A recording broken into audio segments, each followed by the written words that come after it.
Let's start this video with a little thought exercise, you and me. I'm gonna give you a description of myself for a dating profile. It's not a fully factually accurate description, but for the purpose of this video, you're going to pretend it is, and you're going to take note of your immediate reactions. All right, I'm Billy Ray, I'm 24 years old, and honestly, I love a good adventure. I just got scuba certified, which I'm really excited about, and I also love to ski. I love theme parties, for example. Every football Sunday, I dress my dogs up in Eagles jerseys and make football-themed food. I would also love to find my very own adventure buddy, someone I can trust and someone who will just be there for me. All right, immediate thoughts. Put them down in the comments and we'll address them in a second, because that's almost word for word how a 24-year-old woman named Rylie introduced herself on a Mormon dating show in Utah recently. And within days, that little intro was clipped, uploaded, and viewed by over 100 million people, with millions of comments judging her. She went from being just another girl trying her luck in the dating world to becoming, according to the basement dwellers, the poster child for everything wrong with modern women. And if you aren't one of the 100 million chronically online individuals who have seen this clip, please let me do the honors. I'm Rylie, I'm 24, I'm from Houston, Texas. And honestly, I'm down for any good adventure. I just got scuba dive certified and I'm planning to go to Australia this summer, so I'm super excited about that. And then I just picked up skiing like 2 years ago, and I honestly love any themed party. Like, those are like my favorite things to go to, my favorite things to plan. And I'm looking for someone that wants to be my adventure buddy, and it's someone that I can trust. And I just think people took the themed party thing completely out of context, but moving on. And is gonna be there for me. Aww. If any gentleman would like to get to know Rylie more, please step forward.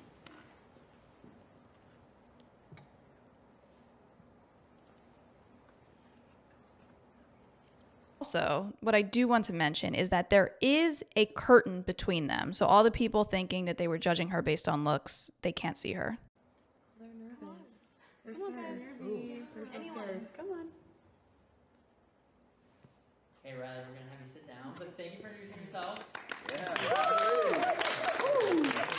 Now, remember I asked you your thoughts on my little intro? It's because there are 3 different types of people who have seen this video. Group 1, you aren't chronically online, heard what I had to say, and you don't have much of a reaction. If that's you, well, congratulations. 2, you didn't have a strong personal reaction, but you're very interested in other people's opinions about it. And 3, you listened to me introduce myself and immediately thought, loves to travel? Pfft, what a hoe. And it's that 3rd group that causes videos like this to go viral and threatens to hijack the minds of the people in group 2. This clip was dissected like it held the secrets of the universe. Men calling it proof that women are materialistic, women calling it proof that men are shallow, Twitter threads, TikTok think pieces, Reddit manifestos. Let me just take a second to fill you in on some of those reactions. We all know how young women generally pay for these adventures. I love when travel hoes get humbled. The reality is, no one cares where you've traveled.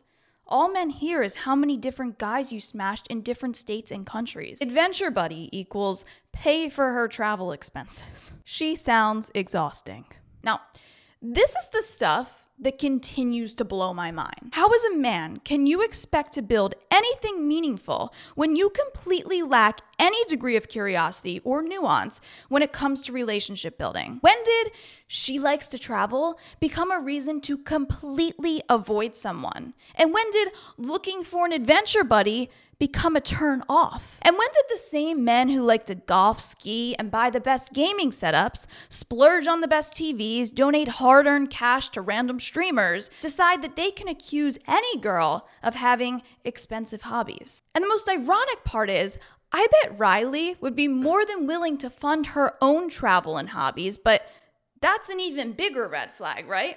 A working woman? Turns out that unless a girl's only hobbies are gardening and baking for no pay. She's ineligible to date any of these men because they've allowed a rule book written by Twitch streamers to guide their decision-making process rather than thinking freely and using their own discernment to assess what's right in front of them. That's the literal definition of an NPC. So let me just say this.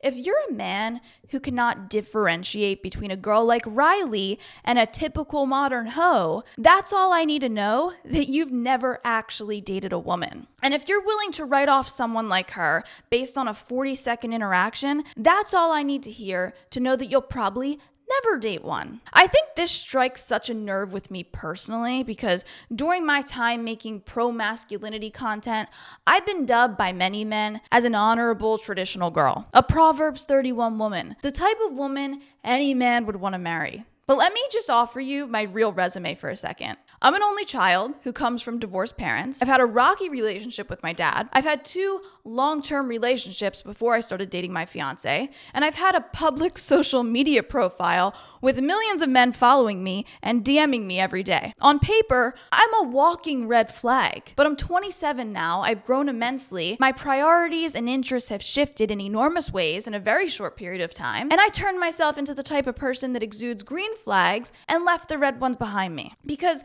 like all human beings, I went through a growing process and settled into a life that fulfills me with a man I love. That's a process that no one seems to respect or have the patience for anymore. Many men, just like women, have become mindlessly hypocritical and so black and white with their green flags and red flags that they've forgotten there's a such thing as a yellow flag. Things you could take note of and then unpack and explore further. Things you can have patience with and, communicate about. Dating used to be, you're attractive and you seem cool, let's see where this goes. That's a culture based on hope. Today's culture is based on fear. Men have lost the self-belief that they can allow a woman into their lives without that woman fundamentally changing who they are or making their life worse. Now, there's also a bigger, more sick issue at play here regarding the men who assume that a girl like this is like any other modern hoe. If you hear that a girl travels and your first instinct is to think that she's either going to Miami or Dubai to drink for free and get invited onto boats by rich dudes,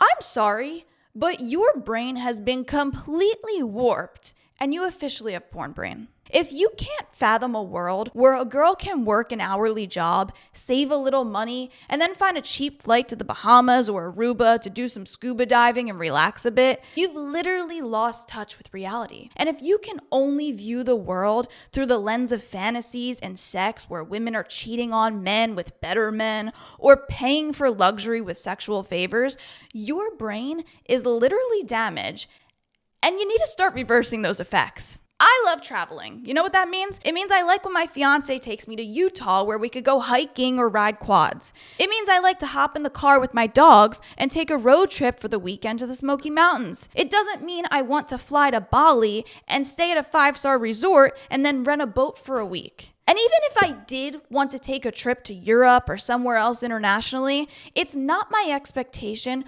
nor my desire to treat it as a hobby. I'm not expecting to take a ton of trips around the world every year. I just like when we get to travel. It could really be as simple as that. The truth is, dissecting a 20-second clip says more about us than it does about Rylie. We've lost the ability to take people at their word. We assume there's always an angle, a hidden agenda, some trick, and we project our dating frustrations onto random strangers online. One girl on a low-budget Mormon dating show becomes the stand-in for every bad Tinder date, every rejection, every gripe about the opposite sex. Viral dating moments aren't just entertainment anymore. They become cultural battlegrounds for the men versus women war playing out on the internet. And at the end of the day, Rylie is just a 24-year-old girl who went on a goofy dating show in Utah. She's not a symbol of modern womanhood. She's not proof that men are shallow. She's just a girl who got caught in the crossfire of internet projection. And maybe that's the real story here. The reason this clip feels so raw isn't because it exposed Rylie.